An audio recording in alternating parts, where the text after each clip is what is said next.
Good day, everyone. This week's Parshas Chayei Sarah, we have the incident in which Avraham summons his trusted, faithful servant Eliezer, who was the main disciple of Avraham, and he who was in charge of all of his assets and estate. And he says to him, I want you to take an oath by the name of God, Elokei Hashemayim v'Elokei ha'aretz, he who is the God of the heavens and the earth, that you shall not take a wife for my son Yitzchak from the daughters of the Canaanites in which we dwell, but rather go to my land, go to my birthplace, and there you will take a wife for my son, for Yitzchak. Eliezer says, and what if the girl refuses to return to this land? What should I do? And Avraham says, do not bring my son to that land, but rather God, the Creator, God of the heavens, who took me from my father's household, from my birthplace, who spoke to me, who swore to me that he will give me this land to my descendants. He will send his angel before you, and you will take the proper wife for my son. And it says that Eliezer goes and he comes to a well, and there he says a prayer. Creator, God of my master Avraham, cause today and let my mission be successful, and perform this kindness with my Lord Avraham. I'm standing here at the well, and some of the young maidens are going out to draw water. And that young maiden to whom I say, please give me something to drink, and she responds, here, you take a drink, and then I will get for your camels. This is the girl that you have designated for Yitzchak. And as it turns out, this is exactly what happens.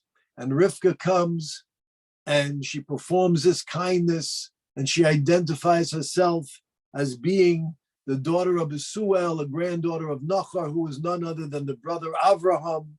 And therefore, this is Taka, the family of Avraham and Yitzchak, and she will be the next of the matriarchs. A few questions. Avraham first says to Eliezer that the Creator, who is the God of the heavens and the earth,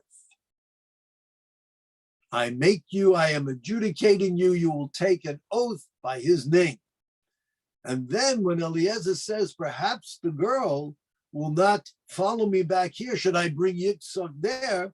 Then Avraham says, by all means, you shall not do that, but rather the Creator, God of the heavens.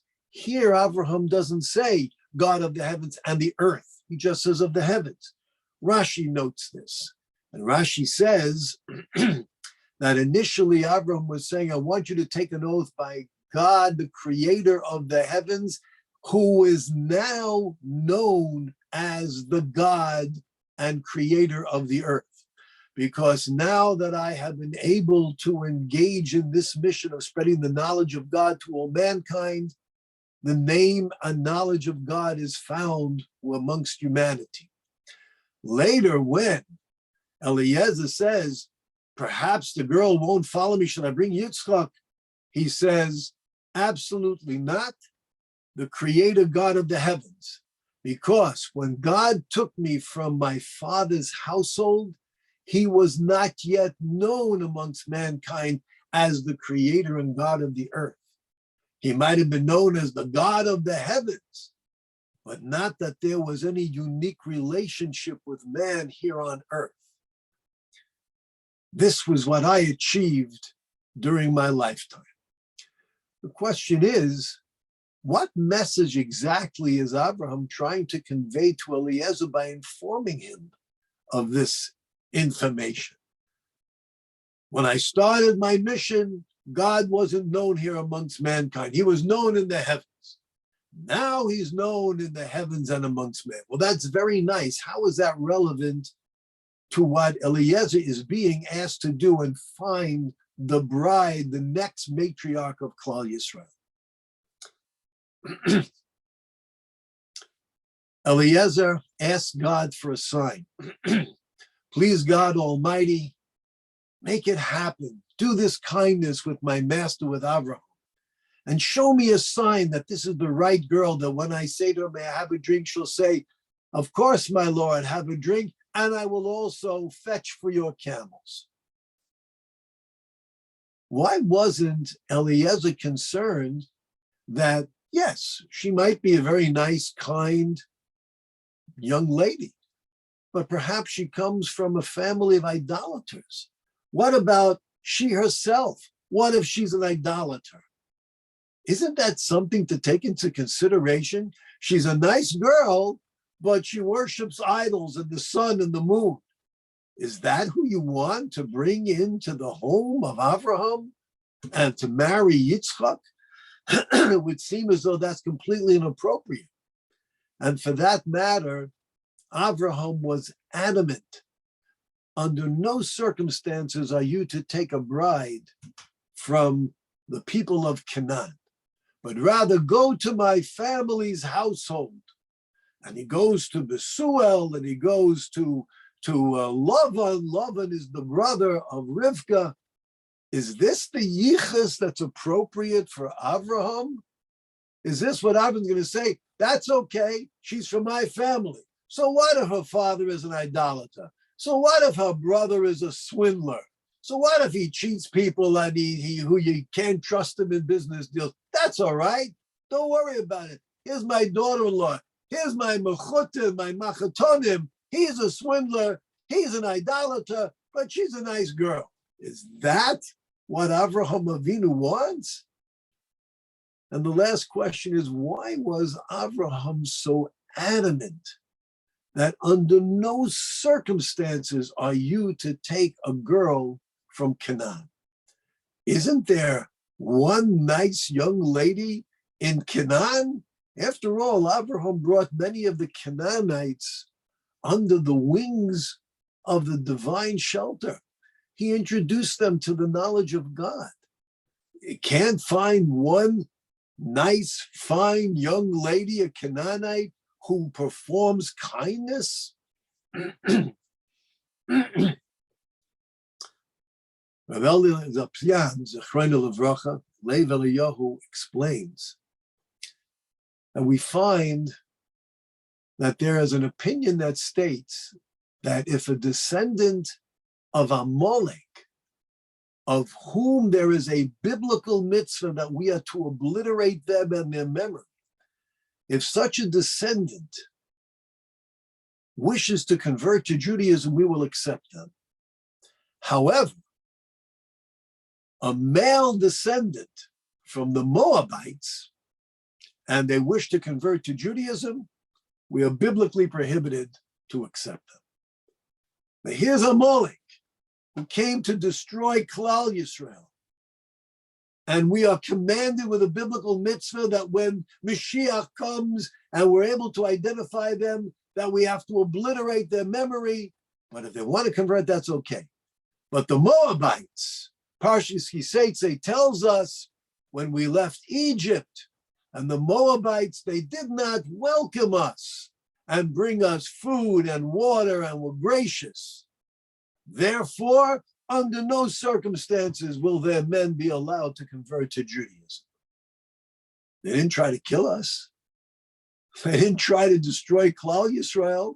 They weren't like Amalek that after we went through all the miracles in Egypt and the splitting of the sea, and we had the great divine presence amongst us, and the man was falling from the heavens and the clouds of glory, and there was Amalek trying to destroy us, but we'll accept converts from Amalek and not from Moab? How do we comprehend this? Rabbi Lapyan explains and says, there's a great difference between those who are mistaken and corrupt in their thinking and those whose nature is one that is cruel and lack of gratitude. Who was Canaan? Canaan, the Canaanites, they were the child of Ham. Who was Ham? Ham was the son of Noah. He was saved, one of his sons who was saved in the flood. You would think that witnessing the destruction of all humanity and the world as we know it, and miraculously being saved and seeing the hand of God, and now being introduced to a new world, it might make a spiritual impression upon an individual. But yet it was Ham who brazenly disgraced his father Noach. He violated his father Noach. And Ham was cursed, and his son Canaan was cursed. Why were they cursed? Because Ham, you are an individual of such low character, not an ounce of gratitude. You're an ingrate. And you would fall to such a low level that you would do this to your holy, righteous father, Noach. Such an individual. Yes, there might be some nice, fine, kind Canaanites, and some of them might even discover the one true God. But their nature is such that the element of kindness, the ability to be a matriarch of Klal Yisrael, impossible. Absolutely impossible. And this is the same in regard to the Moabites. The Amalekis, yes, they were horrible people. They came to destroy Klal Yisrael because their philosophy, their thought process was one that Klal Yisrael had to be eliminated. And therefore there is a mitzvah that they will be obliterated. But Moab, who is Moab? Moab was the child, the offspring from Lot and his daughter, his eldest daughter. And that's why she called him Moab, which means from my father. And who was Lot? Lot was Abraham's nephew, who was living in Sodom. And it was only because of the merit of Abraham that Lot was saved and his daughters were saved. And the birth of Moab was only facilitated because the merit of Avram had them rescued from the destruction of Sodom. And now, years later, here are the Moabites with an opportunity to demonstrate some kindness unto the descendants of Abraham. The Moabites owe their entire existence to Abraham and Abraham's mission and his descendants. And rather than show any appreciation, they go out of their way to bring sin upon us and to deny us basic needs of food and water. This is the character of the Moabites. No appreciation, no gratitude. Even if there might be some Moabites who are nice, fine people, this is their nature. This is who they are. They are not fit to be accepted amongst Klal Yisrael. It refers to the male members of the Moabites, not the females. This is why Abraham was so adamant. Under no circumstances are you to take a girl from the Canaanites. Even if they're fine people, kind people, charitable people, they do not possess the character traits worthy of Yitzchak, worthy of being a matriarch of Klal Yisrael. But what about Besuel? What about Lavan? What about these idolaters? What about Lavan? When it came to money, you couldn't trust him. You shake his hand, you count your fingers. That's a corruption of thought. And that's a corruption of one who is a slave to his passions. And Abraham was telling Eliezer, let me explain to you why I am insisting on a girl for my family. Because where did I come from? When I was chosen by God, you know where I came from? I came from a home in which God wasn't known. God was only known in the heavens. He wasn't known here on earth. My father Terach was an idolater. He sold idols. Yes, he repented before his death. But Terach himself, I was raised in a home of idolatry. And I was exposed to the corruption of thought.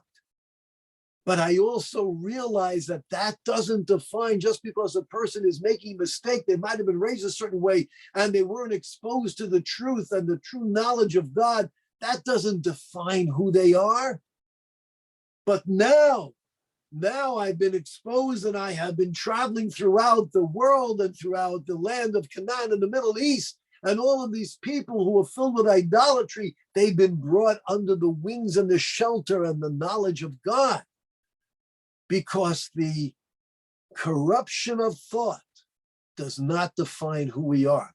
The ignorance does not define who we are. You look at the character. And therefore, Abraham was saying to Eliezer, the character of the person. Don't be concerned if our father's Besuel, who's an idolater, if our brother Lavan is someone who can't get enough, will do anything to make another dollar, to steal another dollar. Matters not. Because if she has the right traits, if she is one who personifies kindness and lives and pursues kindness, then all the corruption of thought, that can be rectified. A person can see, you know what? I've been making a mistake. I thought this was the right path, and now I realize my error. This is who you look for. That's what Abraham was conveying to Eliezer. That's why Eliezer said, God, show me someone who lives for kindness. Whether or not she's an idolater, I'm not concerned. When she sees the ultimate truth and she sees the sanctity and the holiness and the purity of Abraham and Yitzchak, there's no question that her thought and her mind will be purified. But she's got to have the right traits. We see this concept, we see this idea in our lives. How many Jewish people do we know who might have been raised with no religion at all, no knowledge of their own Judaism, no appreciation of their Judaism?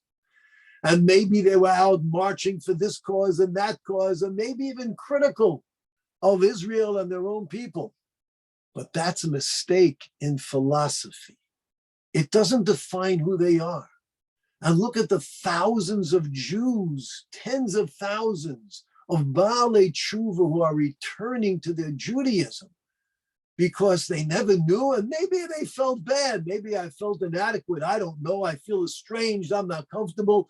But once they get a taste, once they see and once they can appreciate the beauty of a Shabbos, once they delve into the portion of the week and they feel that tug, their attachment, the umbilical cord that connects them to creation, to God, to the patriarchs, to the matriarchs, to Sinai, all of a sudden their philosophy changes and they change. And that's because who they are is their character. Who they are is that there are people who appreciate. There are people who seek the truth and they want to know. And these are people who are seeking happiness, as King David says, Yismach lev mevakshei Hashem. The joyous heart is he who seeks out God. Whatever level, we see this today. Oh, there can be many people that they are famous and they're brilliant and they're wealthy and they're powerful and they're influential. But the pursuit of kindness, character, appreciation, gratitude, that you don't see. Only if it's in their best interests.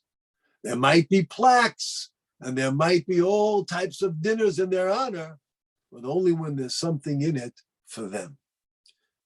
True Klal Yisrael, a descendant of Abraham and Sarah, we appreciate, we have gratitude, we seek, and therein lies our success, and therein lies our happiness. Have a wonderful Shabbos, stay safe, stay healthy, and stay Jewish.